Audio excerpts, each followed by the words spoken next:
Aos amigos de perto, aos amigos de longe, aos amigos de todas as partes deste imenso estado de São Paulo, um forte abraço do seu amigo. Para você que não me conhece, eu sou Alexandre.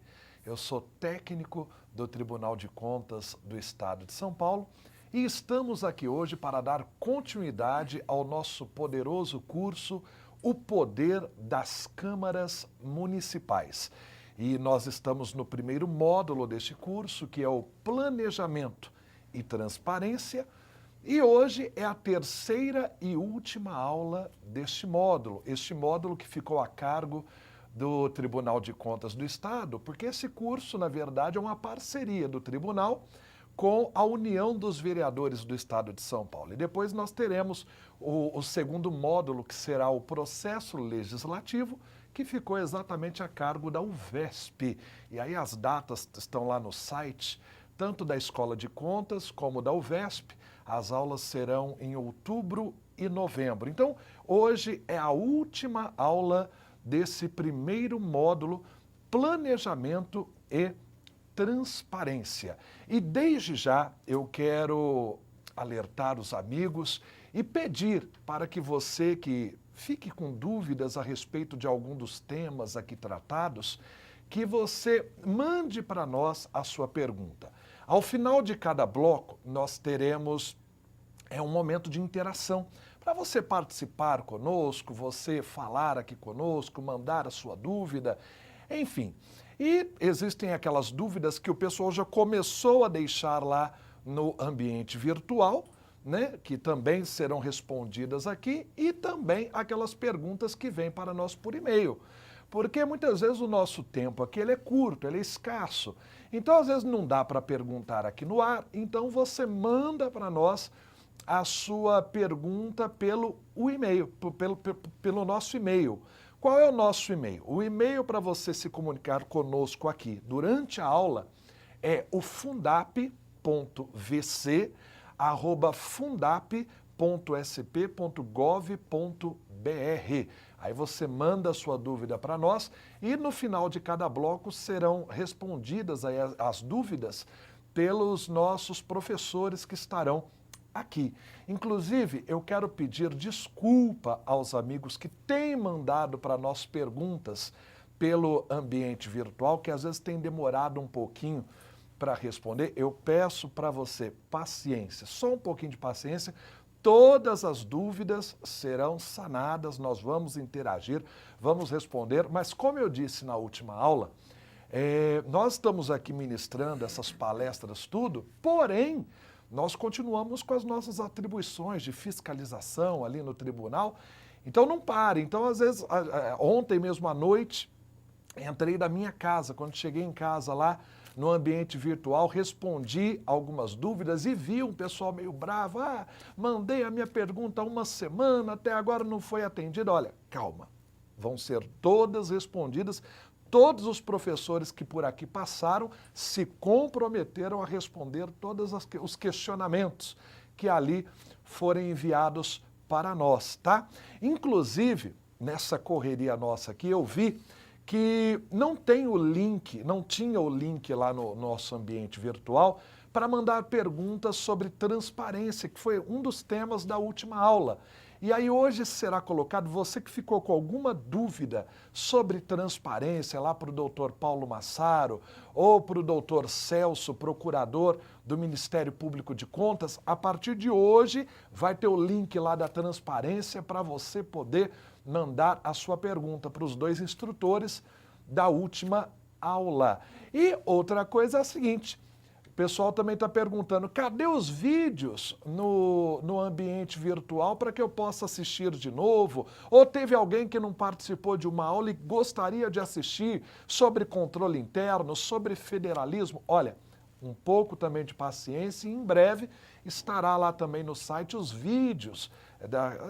Esse vídeo que é gravado aqui vai estar também no site para quem perdeu poder acompanhar. Só um pouquinho de paciência, porque aqui são vários cursos que são dados e a gente não para, sempre ali, né, fazendo as nossas atribuições diárias. Então eu peço um pouquinho de paciência e agradeço a paciência de todos os amigos. E hoje, na nossa última aula, última e uma das mais importantes aulas desse nosso tópico sobre planejamento e transparência, nós vamos tratar de alguns assuntos fundamentais para as câmaras municipais. Eu quero trazer para você aqui no vídeo, na tela, os primeiros slides que falam a respeito dos temas que serão tratados aqui hoje. Coloca na tela para a gente.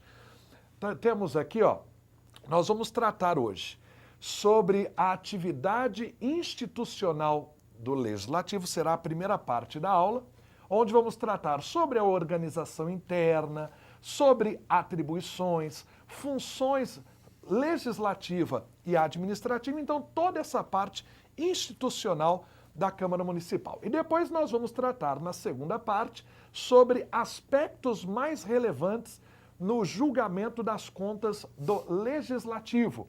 Temas como provimento de cargos efetivos, temporários, comissionados, limites financeiros, despesas impróprias e por aí vai. Então, você fique atento, já pega uma canetinha aí, pega um papel, não confie na memória, surgiu dúvida, já anote.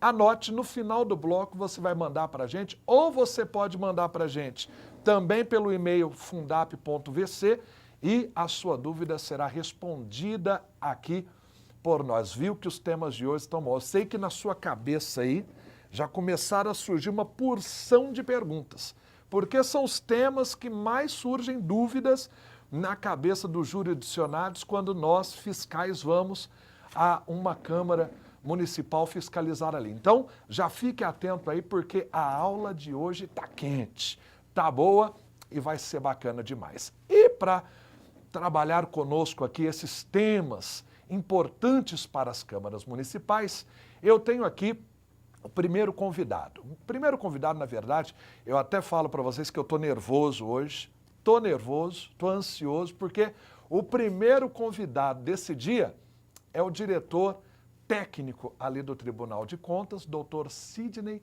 Sarmento. E eu estou nervoso por quê? Porque ele é o meu diretor. Agora você imagina, né? Eu estou aqui trabalhando com o meu diretor, então não posso dar gafe aqui. Hoje tem que sair tudo redondinho, tudo nos conformes, porque senão o bicho pega lá no tribunal.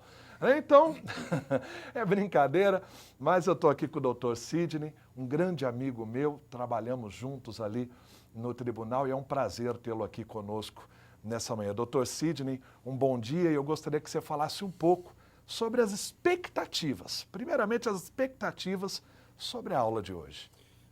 Então, a nossa experiência diz que as câmaras municipais, elas, na sua maior parte, não têm um corpo técnico disponível, né, para atuação na correção dos atos administrativos da Câmara. Então, isso é verdade, né? Nós não temos ainda, nós temos uma demanda aí muito grande, reprimida, de técnicos na área, então essa vai ser uma conversa muito interessante, porque alguns ajustes que nós precisamos realizar com relação a essa atividade da Câmara, né?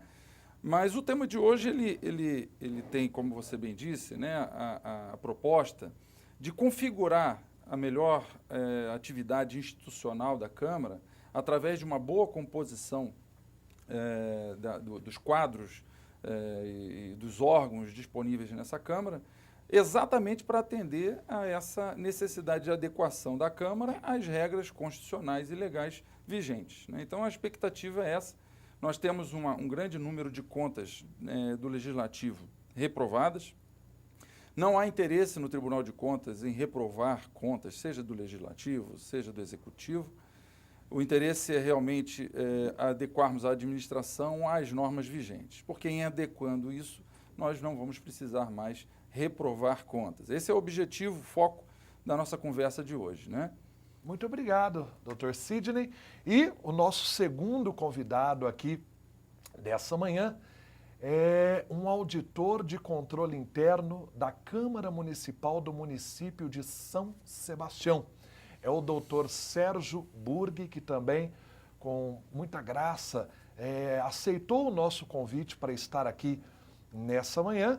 E eu gostaria, doutor Sérgio, prazer tê-lo aqui, um bom dia, que você falasse um pouco sobre a sua expectativa para a nossa aula nessa primeira parte dessa manhã. Inclusive, o doutor Sérgio ele vem na proposta de trazer a visão de você que está aí do outro lado, né? Porque trouxemos aqui muitos técnicos do tribunal, pessoal, procurador do Ministério Público de Contas, só que a gente quer saber o que pensa quem está aí do outro lado. Então, o doutor Sérgio vem exatamente nessa proposta, trazer a ideia, a opinião, a visão de quem trabalha, quem está ali nas rotinas diárias de uma Câmara Municipal. Então, doutor Sérgio, seja muito bem-vindo, um bom dia e as suas expectativas. Bom dia a todos, bom dia ao pessoal que está nos assistindo nessas diversas câmaras espalhadas pelo Brasil afora. A minha expectativa aqui é ser realmente um representante daquelas pessoas que estão nos assistindo. Eu estou aqui para questionar alguns pontos, fazer algumas perguntas, colocar as minhas ideias, a experiência que eu tenho dentro da área, principalmente na área da Câmara Municipal de São Sebastião, e aprender a sair daqui com alguma coisa a mais. Eu tenho a certeza que essa experiência vai enriquecer a todos nós, né? Inclusive quem está assistindo e nós que estamos aqui promovendo também um evento. Mais uma vez, obrigado pela sua presença e participação. E doutor Sidney, já vamos entrar aqui no tema sobre a atividade institucional e vamos começar falando sobre a composição da Câmara Municipal. Primeira coisa que eu gostaria de falar aqui nessa manhã é sobre a composição da Câmara Municipal. O que podemos falar sobre a composição da Câmara Municipal? Bem, antes de nós falarmos sobre composição da Câmara Municipal, eu acho que é importante a gente entender a atividade institucional como um todo, como que ela realmente opera e quais são as funções que são ligadas a essas atribuições, a essa atividade institucional. A Câmara Municipal, ela, acho que é do conhecimento geral, ela tem duas atividades fins e uma atividade meio. A atividade fim da Câmara, ou as atividades fim da Câmara, são fiscalização e produção de leis, que é a atividade legislativa. Nessa atividade não se há muita dúvida ou questionamentos com relação ao Tribunal de Contas, porque são atividades fins, estão ligadas diretamente aos trabalhos internos da Câmara, mas nós temos ainda a atividade administrativa, que está ligada à função administrativa da Câmara, que é para reger o funcionamento, a operação da Câmara, para que exatamente ela cumpra com as suas funções, as suas atividades fins. E nessa questão é muito bom a gente lembrar que com o advento da Constituição de 88, nós tivemos um aprimoramento na autonomia dos municípios. Os municípios se tornaram mais autônomos, eles produzem suas próprias leis, eles estabelecem a forma de organização, a sua composição, enfim. E a reboque dessa autonomia municipal veio o poder de auto-organização, que na verdade é um corolário dessa autonomia. E é exatamente com relação a esse poder de auto-organização que eu gostaria de pontuar antes de passar a palavra para o doutor Sérgio. O poder de auto-organização, ele se faz por um instrumento legal. Qual é esse instrumento legal que dá ao legislativo, no caso do que nós estamos falando agora, a sua composição, a sua organização, a sua estruturação? É a Lei Orgânica Municipal e o Regimento Interno. Então, vejam, a Constituição concedeu à Câmara Municipal o poder de auto-organização atrelado a essa autonomia municipal, que tem que ser exercido por um instrumento forte, válido, eficaz, sólido. E o que nós, no mais das vezes, observamos, viu, doutor Sérgio, nós vamos conversar sobre isso, é que muitos órgãos não têm uma legislação, um arcabouço jurídico bem montado, de forma que dê à Câmara Municipal uma estrutura, uma composição compatível com a sua demanda, compatível com as necessidades de atendimento às suas funções de legislativa e fiscalizadora. Então, bojo de conversa, é interessante a gente fixar aqui a necessidade de que as leis orgânicas municipais, os regimentos internos, estejam em conformidade com a legislação, com a Constituição Federal e tenham também uma boa estrutura de montagem para que atenda às demandas daquela Câmara. Nós sabemos que há pouco tempo atrás, né, em 2009, as câmaras municipais foram contempladas com a possibilidade de aumento do número de vereadores. Então, os senhores sabem, a composição da Câmara é feita por vereadores, né? Antes da emenda constitucional número 58, de 2009, nós tínhamos uma composição fixada pela Constituição Federal em 3 níveis, desmembrada em mais 36 níveis pela Receita, pelo Tribunal Superior Eleitoral. E esses outros 36 níveis fixavam o máximo e o mínimo de vereadores que poderiam ter uma Câmara.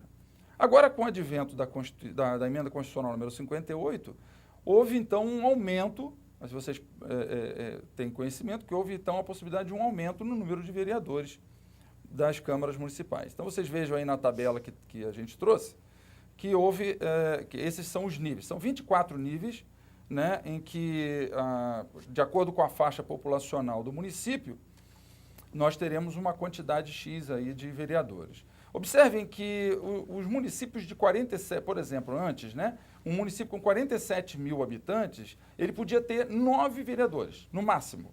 Hoje, se vocês observarem na tabela, vocês vão observar que tem a possibilidade de nomear 13, melhor, de instituir 13 vereadores nessa Câmara. Houve um aumento, então, de 4 cadeiras a mais.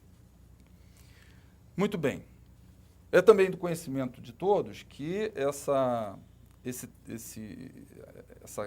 emenda constitucional ela teve a sua vigência obrigatoriamente prorrogada para a legislatura de 2013 a 2016 por força de determinação do STF, né? Mas o que isso causou de frisson, o que isso causou de protesto? Aliás, em junho do ano passado, Alexandre, isso foi motivo, inclusive, de muito debate, muita conversa, muitas cadeiras arremessadas, muitos panfletos jogados pela janela, exatamente por causa do aumento de número de vereadores. Em alguns municípios, isso se tornou realmente um clamor público, né? O que, particularmente, eu posso, da minha experiência, né, do exercício de 2013, na fiscalização que nós estamos fazendo, é que nem sempre isso é uma realidade, né? Não necessariamente o aumento do número de cadeiras de vereadores provoca um aumento na despesa total daquela Câmara, né? Então, sobre isso, Sérgio, eu acho que a gente poderia conversar um pouco, porque a própria emenda constitucional, ao passo que ela traz um aumento no número de vereadores, ela também traz uma maior limitação no gasto total da Câmara. Então, por exemplo, uma Câmara que antes gastava no máximo 8% da receita tributária do município, hoje ela não pode ultrapassar 7%. Houve uma redução, então, um contingenciamento nesse limite, que nós vamos ver mais adiante. Então, nem sempre, né, Sérgio, o fato do aumento do número de cadeiras pode provocar essa... no caso lá de São Sebastião, nós fomos, como você falou, contemplados com a possibilidade de aumento, e até a gente cai naquela faixa, na quarta faixa de até 15 vereadores. E aí, por consulta popular, chegou-se ao consenso de que deveriam ser 12, entre o mínimo e o máximo, 12 vereadores. Aí já começa o primeiro item que vai de encontro ao que você está falando. Você tem que ter o bom senso. A Constituição coloca mínimo e máximo. Não é porque ela estabeleceu o máximo que todo mundo vai jogar para o máximo. Poderia continuar até no mesmo nível e não haver nem aumento de número de cadeiras no plenário. Mas no caso lá aumentaram 2 cadeiras. Em contrapartida, foi diminuído a alíquota por ser um município abaixo de 80 mil na época, né? E foi para 7%. Agora, ocorre que tem um outro fator que não é levado em conta e que distorce um pouco essa situação, que é a receita do município. Tem municípios que têm menos de 80 mil, e São Sebastião é uma delas, que tem uma receita muito superior às cidades irmãs com o mesmo número de habitantes. Lá, em função do ICMS do petróleo e dos royalties, né? Daqui para frente vão haver outras, com o pré-sal, com a distribuição, vão haver esse tipo de distorção. Então você tem limitado o número de vereadores, tem limitado o percentual, mas você pode ter distorção na quantidade absoluta de recurso que o município tem. Então, na verdade, eu acho que a Câmara deveria trabalhar em cima do seu orçamento. E você aumentando o número de vereadores, o orçamento permanecendo o mesmo, você tem uma diminuição da fatia do bolo para cada um. Então, se você tinha 10, passou para 12, o orçamento está dentro do mesmo patamar, essa fatia vai diminuir e você vai ter que se adequar àquilo. E aí é onde o Dr. Sidney coloca que não necessariamente deve haver aumento de despesa. Isso tudo é uma conjunção, são diversos parâmetros que têm que ser equacionados dentro do bom senso e do planejamento, né? E da transparência, que é o objeto dessa aula aqui.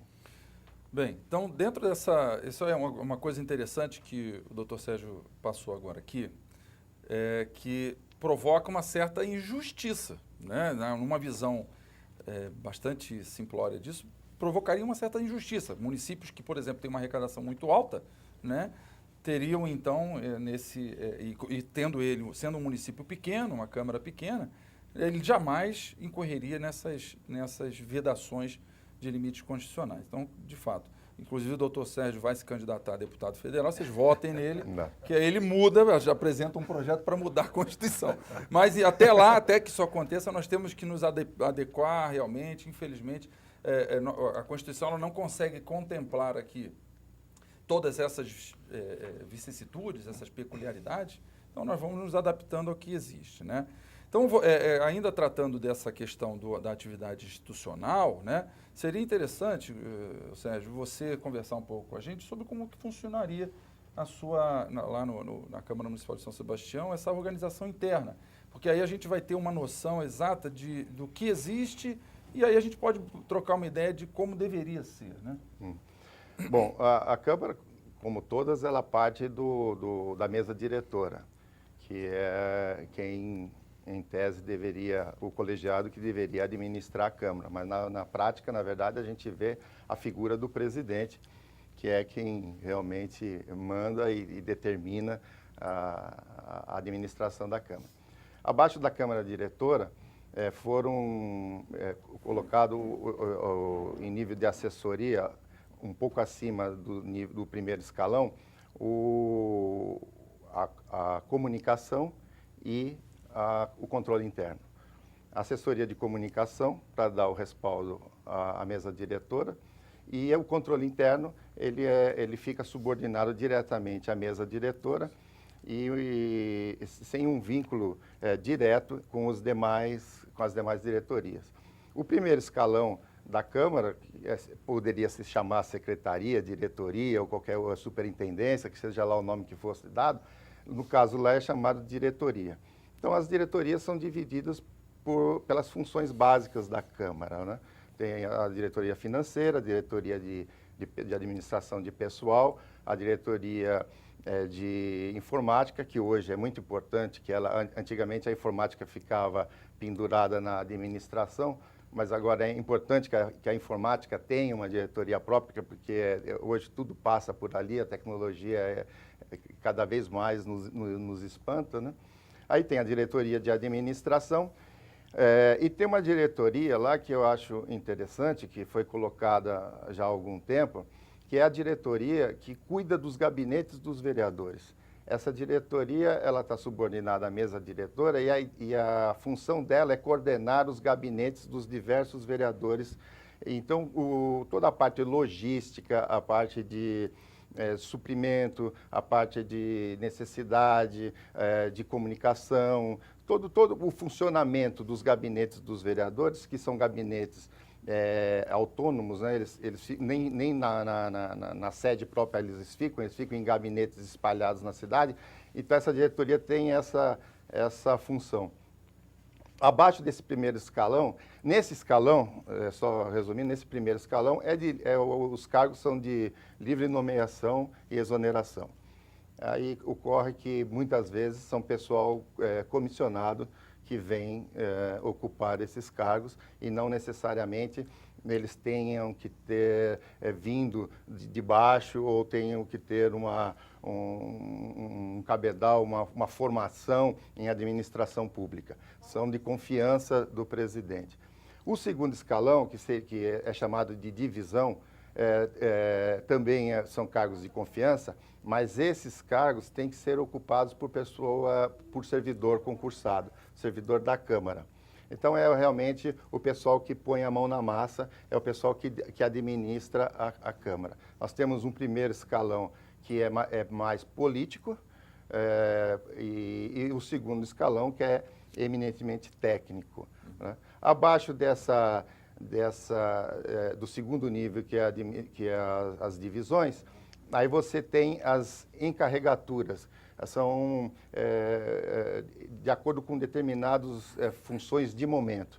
Então, precisa que faça uma comissão ou um estudo sobre o impacto ambiental para a passagem lá da estrada, não sei o quê. Então, você tem esses grupos de trabalho que se reúnem, ficam subordinados a alguma diretoria e trabalham autonomamente, né? Então, basicamente, a administração, a estrutura da Câmara é essa. Muito bem. Bom, então, a gente percebe que a estrutura das câmaras, elas variam de acordo com as necessidades das câmaras, né? Então, mais uma vez, insisto, existe aí a prerrogativa do poder de auto-organização que tem que ser feito por um regime por um regimento interno adequado à sua realidade, né? E forte, né? Com relação ao que o Sérgio falou, a gente nota que existem aqui dois polos, né? Um político, como ele mesmo disse, e o outro técnico. Dentro desse esteio político, dentro desse cabedal de atividades políticas, nós temos aí a composição das mesas diretoras, né? Que é uma coisa interessante a gente salientar, que o artigo 57, parágrafo 4º da Constituição Federal, ele estabelece que o mandato das mesas diretoras das casas do Congresso Nacional serão de 2 anos, vedada a reeleição. Isso não é atingível às câmaras municipais, aos estados, porque não há uma reprodução obrigatória desse dispositivo. Então, é verdade que as câmaras podem formar as suas mesas diretoras como bem aprover, né? Muito bem. Mas nós observamos ainda que, com relação ao plenário, a formação do plenário, a estruturação da política desse órgão, basicamente, ela tem toda a sua base formada pelo trabalho dos técnicos, que são muitos dos senhores que estão conversando com a gente hoje aqui. Mas a parte mais interessante com relação ao plenário, eu até ia puxar mais uma vez pelo Sérgio aqui, é exatamente o julgamento das contas, uma das funções, né, que é a função de fiscalização, né, nós falamos isso há pouco tempo atrás, o Tribunal de Contas emite um parecer prévio sobre as contas do Executivo e o Legislativo julga aquelas contas. Então, é interessante nós observarmos que, no julgamento das contas, a Câmara ela tem a independência, a autonomia para ir a favor ou ir contra o parecer prévio do tribunal, né? Porque é ela que julga. E aí, nesse caso, é interessante a gente lembrar que o quórum é um quórum específico, um quórum qualificado, terá que ser de 2/3, né, de todos os membros, vejam bem, 2/3 dos membros e não dos presentes. Eu já tive a oportunidade de analisar contas de Câmara Municipal, onde foi julgado, ou foi derrubado um parecer do Tribunal de Contas com maioria não qualificada. Então, nesse caso, obviamente, esse ato é nulo, de pleno direito. Mas, seja como for, o instrumento correto é uma resolução, ela tem que passar pelo plenário, esse plenário tem que ser composto por 2/3, e o mais interessante é que essa resolução, essa decisão, Sérgio, não precisa ser fundamentada. E aí é que gera uma certa uma certa preocupação, porque numa derrubada de um parecer prévio do Tribunal de Contas, com uma decisão pouco fundamentada, ou até mesmo não fundamentada, isso pode ter sérias consequências, certo? Concordo. Mas antes da gente abordar esse assunto, eu gostaria de voltar ao assunto anterior, que era da atividade institucional das câmaras, e fazer um seguinte questionamento. Logo em seguida, a gente voltaria a falar sobre isso. Claro. Porque o tribunal tem um entendimento, e o entendimento dele é com base nas disposições constitucionais, que, muito embora a Câmara tenha autonomia para administrar sobre a sua estrutura interna, criando os cargos, criando a sua estrutura orgânica e tudo mais, ela não tem autonomia para fazer a fixação dos salários, fazer a fixação dos vencimentos. Então, você estabelece uma estrutura dessa, de primeiro escalão, segundo escalão, diretor, chefe e tudo mais, só que na hora de você fixar o salário, embora ele seja considerado dentro do seu orçamento, isso tem que ser feito mediante lei. E isso se pressupõe uma sanção do Executivo. E muitas câmaras, pelas que eu converso, inclusive São Sebastião, entende, até pela sua lei orgânica e pelo regimento interno, que no início, como você bem colocou, que são os dois instrumentos que regem isso, a fixação de salário tem sido feita ao longo do tempo e de muito tempo através de resolução. Porque a resolução, neste caso, ela obedece o mesmo rito do que uma lei. Ela tem o quórum qualificado, ela tem duas votações, o rito é igual. Só que a partir de um determinado momento para cá, o tribunal está batendo na tecla que, embora a estrutura da Câmara possa ser feita pela própria Câmara mediante resolução, a fixação desses vencimentos tem que ser feita mediante de lei. Então, eu gostaria que você fizesse algum comentário sobre isso e desse algum esclarecimento sobre esse assunto, para logo em seguida a gente passar, então, depois para o item da aprovação de contas do município. Perfeitamente, Sérgio. Nós vamos conversar mais à frente, quando conversarmos sobre o limite do subsídio dos vereadores, nós vamos conversar um pouco sobre a questão da fixação, né? Realmente, a fixação deve ser feita por fixação da remuneração dos servidores, deve mesmo ser feita por meio de lei, né? Essa lei ela tem que ser passada pela Câmara e ela tem que ser submetida ao veto ou sanção do prefeito. É porque isso é por força constitucional, né? A Constituição prevê que a fixação a criação de cargos e salários e a remuneração dos servidores tem que ser feita por lei. Então, infelizmente, o tribunal acaba ficando limitado ao que a lei prevê que tem que ser. Eu concordo com você, toda essa dificuldade que você acabou de expor é uma verdade, né? Nós temos essa ciência, mas, infelizmente, nós somos obrigados a cumprir o que está no mandamento constitucional e a fiscalizar conforme o que está previsto na norma, né? Mas eu me comprometo aí, até numa futura oportunidade, quando os colegas vierem interagir, se voltarmos ao questionamento, da gente bater um papo melhor sobre esse assunto. Mas vou insistir, então, à questão anterior, né? Que se refere exatamente ao julgamento das contas do Executivo, né? Onde a gente tem essa situação aí em que muitas decisões não são fundamentadas, né? Existe uma consequência. Eu acho que você mesmo já presenciou, pelo papo que a gente já teve, você já presenciou essa situação. É estranho isso, porque uma mesma conta onde o Executivo ele tem as contas rejeitadas pelo mesmo motivo que o Legislativo, o Executivo ele é submetido à aprovação, à avaliação pelo plenário, uma avaliação política, e o Legislativo não, ele já vai direto, as contas já são julgadas direto pelo tribunal. Então, recentemente aconteceu um fato em São Sebastião, que o prefeito, em tese, porque ainda está em julgamento, ele teria encaminhado duodécimos a mais do que o limite constitucional para o Poder Legislativo. Isso em função de discussões já antigas, que já não, de Lei Candir,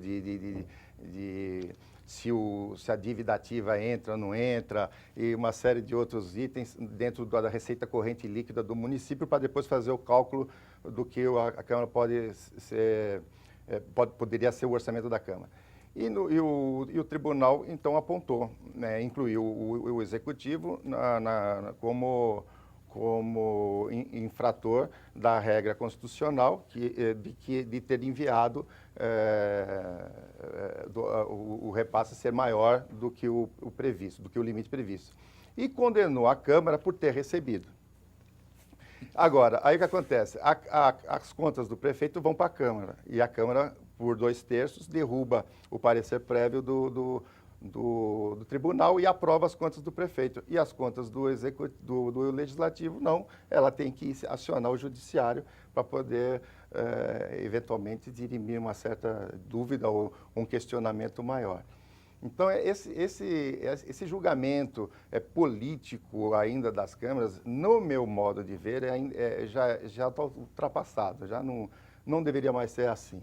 Eu acho que deveria se ser submetido a uma aprovação, deveria dar o direito de resposta, o parecer prévio do tribunal ficar 30, 60 dias à disposição da população, como fica no caso desse, você ter a discussão plena e tudo mais, mas, no final das contas, o órgão que julga ele deveria dar o final. E aí depois vai para o judiciário, onde se houver inconformismo de uma das partes, o judiciário que acaba decidindo. Agora, decidir as contas do Executivo politicamente, pelo Legislativo, e o Legislativo pelo Tribunal de Contas, dá uma margem de possibilidades, assim, de composições políticas que, ao meu ver, hoje já tem que ser revista, tem que ser analisada de uma forma melhor. Vejam que o Sérgio tem umas ideias muito interessantes e revolucionárias, né? Então, assim, é interessante mesmo esse aparte, né, com relação à forma de julgamento. Eu, por mim, concordo. Eu acho que o Executivo tinha que ser julgado pelo Tribunal também.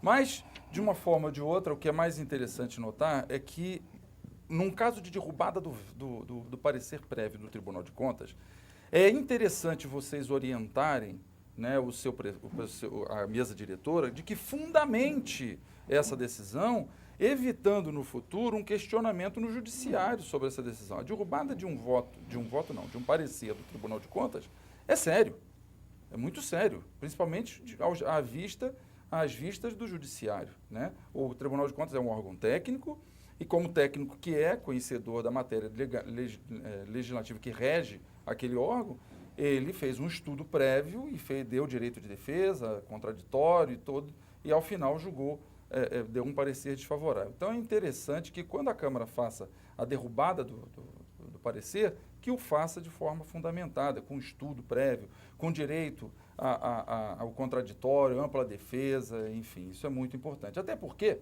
muitas vezes acontece do Tribunal de Contas dar um parecer favorável e a Câmara, derrubando o parecer do Tribunal de Contas, julgar irregular as contas do Executivo politicamente. Vejam, esse prefeito vai procurar o judiciário. Ele vai procurar o judiciário e vai dizer, olha, o tribunal julgou a favor, ele deu um parecer favorável. Agora vejam o julgamento da Câmara. Não tem sequer direito de defesa nesse julgamento da Câmara. Então, assim, é muito importante essa questão. Se você me permite uma colocação, muitas vezes, na maioria das vezes, demora um tempo razoável para que você faça que seja emitido o parecer prévio do tribunal com relação às contas do Executivo. Às vezes é 1 ano, 2 anos, às vezes tem recursos administrativos nesse meio de tempo. E, invariavelmente, quase sempre, acaba acontecendo o seguinte: uma Câmara julgando as contas de um prefeito que já não está mais no poder. E uma Câmara que nem sequer conviveu com o prefeito naquela legislatura. Então, é um julgamento eminentemente político, porque não tem nem base técnica, as pessoas não conviveram, não sabem os assuntos que se trataram ali, o prefeito já não é mais o mesmo, os vereadores já não são mais os mesmos, fica acho que até um julgamento, ouso dizer, até que leviano nesse caso, entendeu? Isso realmente é um problema que se depara nas câmaras municipais, né? Mas a questão aqui, voltando então à atividade institucional, nós lembramos que os órgãos, as câmaras municipais são dotadas de diretorias. Em alguns casos diretorias, outros casos secretarias, acho que você falou até um outro nome. Divisão, enfim. E agora o que eu gostaria de conversar é com quem está lá na diretoria de RH. Você tem uma diretoria de RH lá, né? Quem que é o responsável? É a Thaís. Então, Thaís, presta atenção, porque essa conversa agora vai ser diretamente com você. A gente vai falar sobre alguns aspectos relevantes voltados à gestão administrativa, maiormente com relação ao que se refere a cargos efetivos, contratação por tempo determinado e comissionados.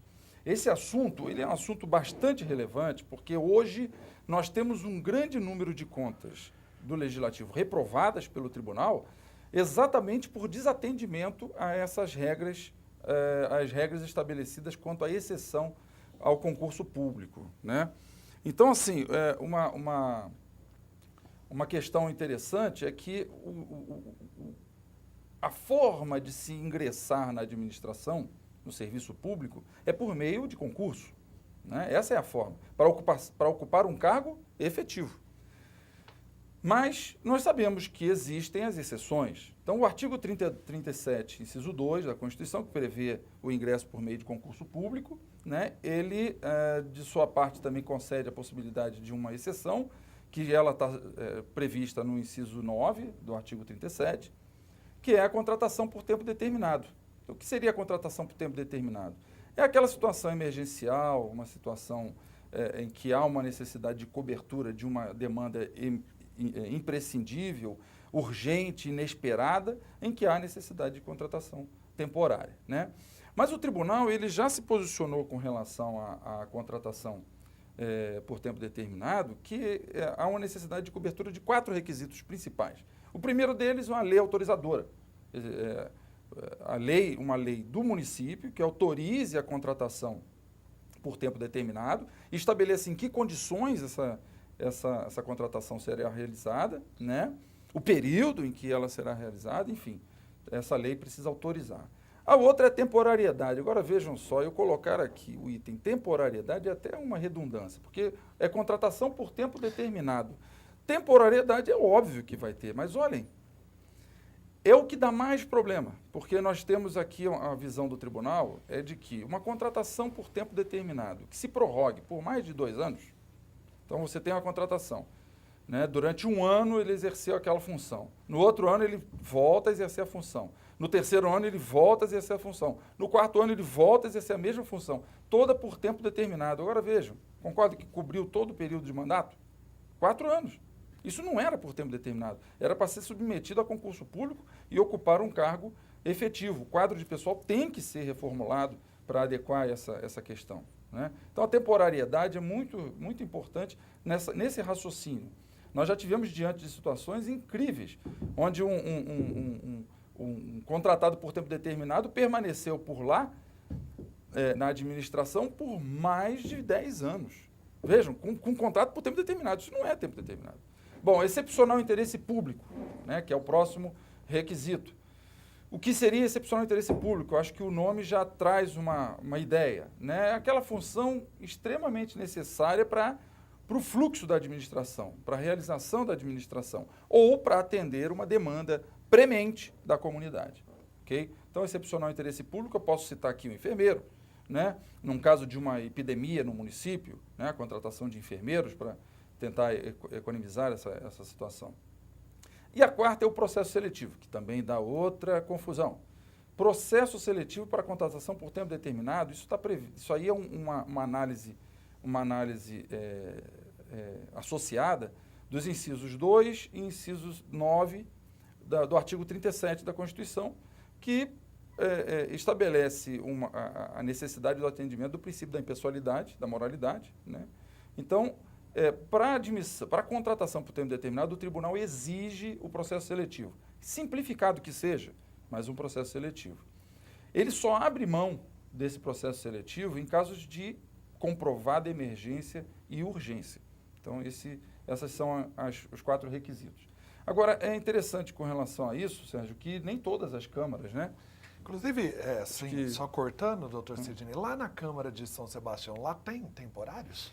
Não tem temporários e, na minha maneira de entender, uma Câmara Municipal, eu não consigo, por mais que eu tente, pode ser que algum colega diga uma situação em que há excepcional interesse público, haja temporariedade, processo seletivo para atender uma Câmara Municipal.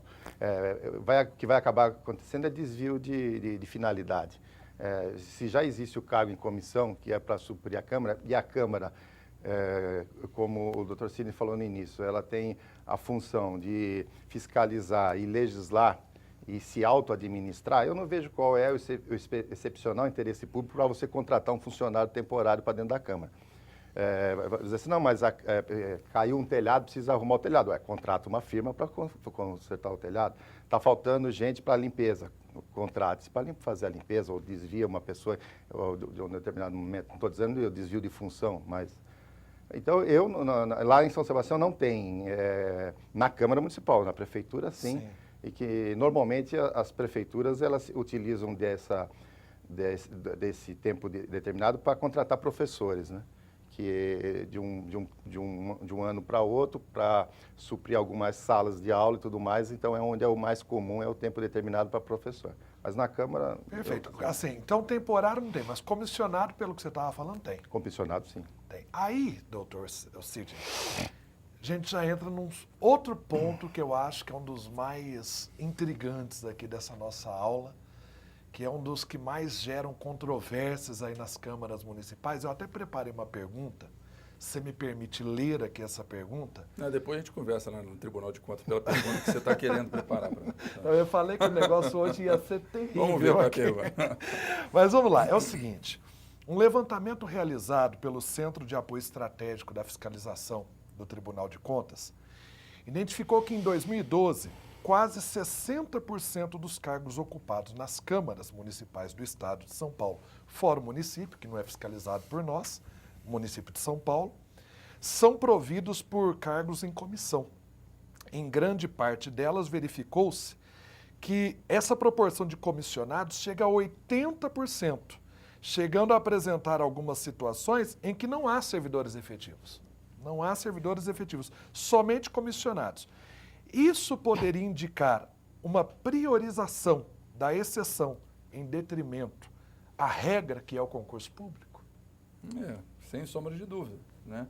Fez o trabalho de casa, hein, menino? Você viu?